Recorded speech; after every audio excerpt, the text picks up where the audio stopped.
Welcome to Impact Signals, social impact at the scale of AI. I'm Charlie. And I'm Sarah. It's Monday, March 16th, episode 32.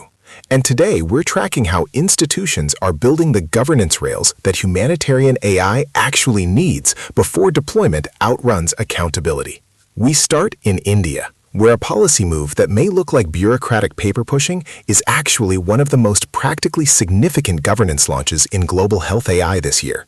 At the India AI Impact Summit on February 17th, the Union Health Minister launched two paired frameworks, SAHI and BODE. Let's unpack those. SAHI, Secure AI for Health Initiative, is the governance layer. It's a national framework setting out the ethical, transparency, and evidence requirements for deploying AI in India's public health system. But the part practitioners should pay attention to is BODE, the benchmarking open data platform in health AI. And BODE is the instrument. Developed with IIT Kanpur and India's National Health Authority, it uses federated learning to let any health AI developer, Indian or international, validate their diagnostic tools against anonymized, real-world Indian patient data without ever touching the underlying datasets. The privacy architecture is built in. ICT Works noted something worth flagging for our listeners. LMIC national AI strategies almost never launch with a complementary operational instrument. You get the policy document, and then nothing happens.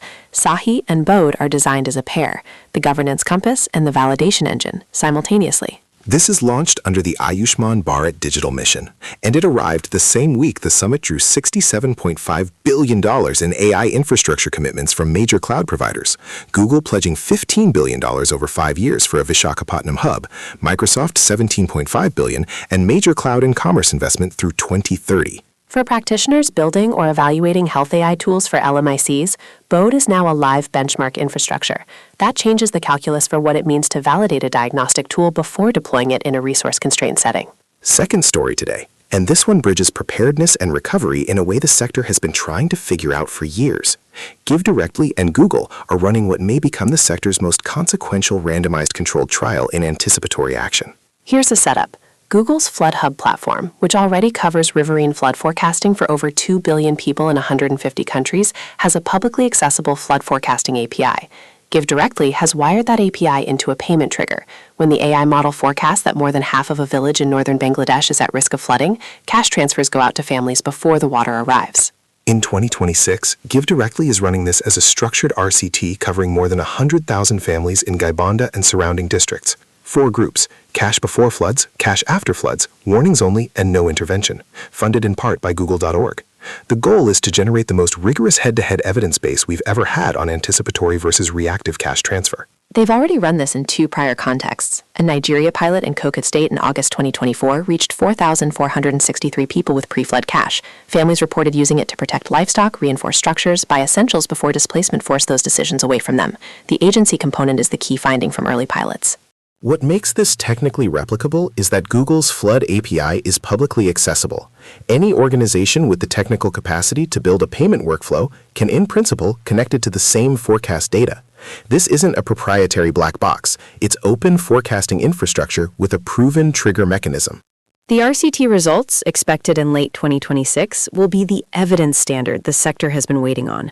For any organization currently doing post-disaster cash, this is the study that will determine whether the entire model needs to shift upstream.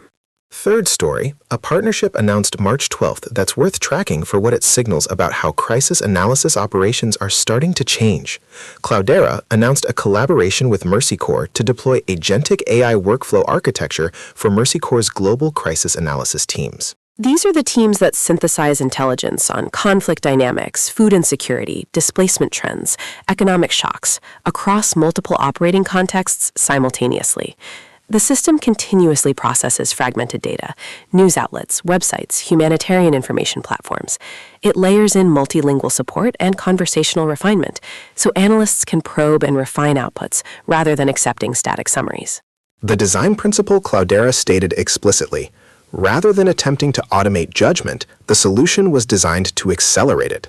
That framing matters. We've seen sector debate about AI replacing expert analysts. This architecture positions AI as the compression layer, not the decision layer. For practitioners running multi-context monitoring operations, this is a signal about where agentic AI is actually being deployed for operational intelligence at scale. The synthesis cycle compresses from days to hours. The analyst stays accountable for the output. Story 4 is structural, and practitioners need to hear this whether or not it feels immediately operational.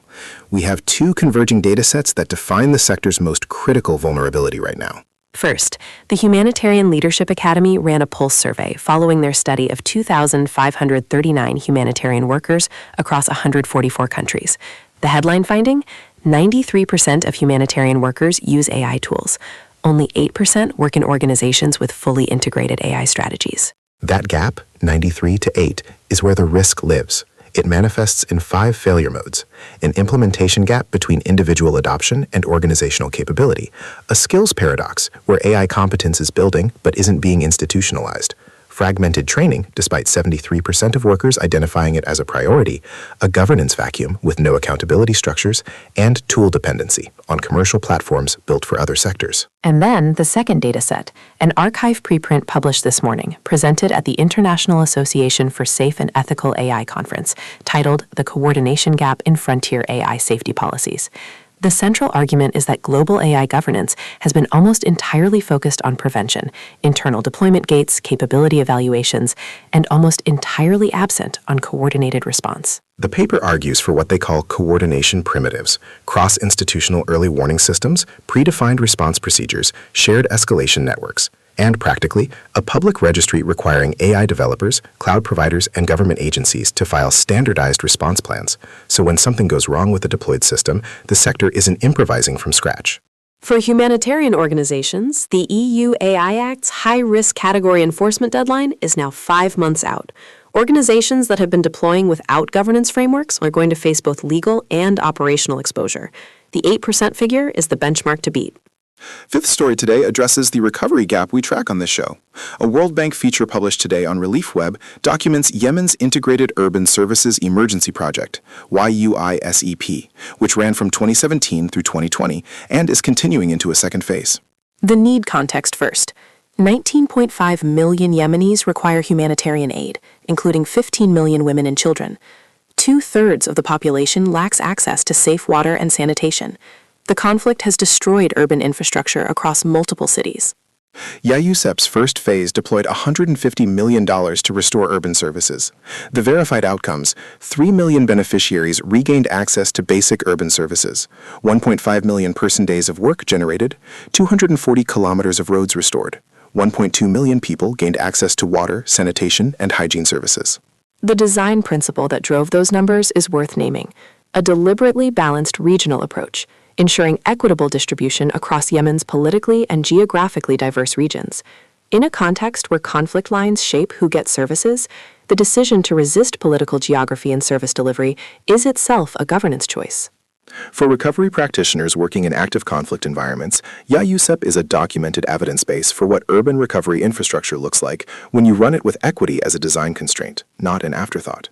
And finally today, a monitoring signal from East Africa that practitioners with Horn of Africa programming should be tracking. UNCHR issued a protection and solutions monitoring flash alert this week.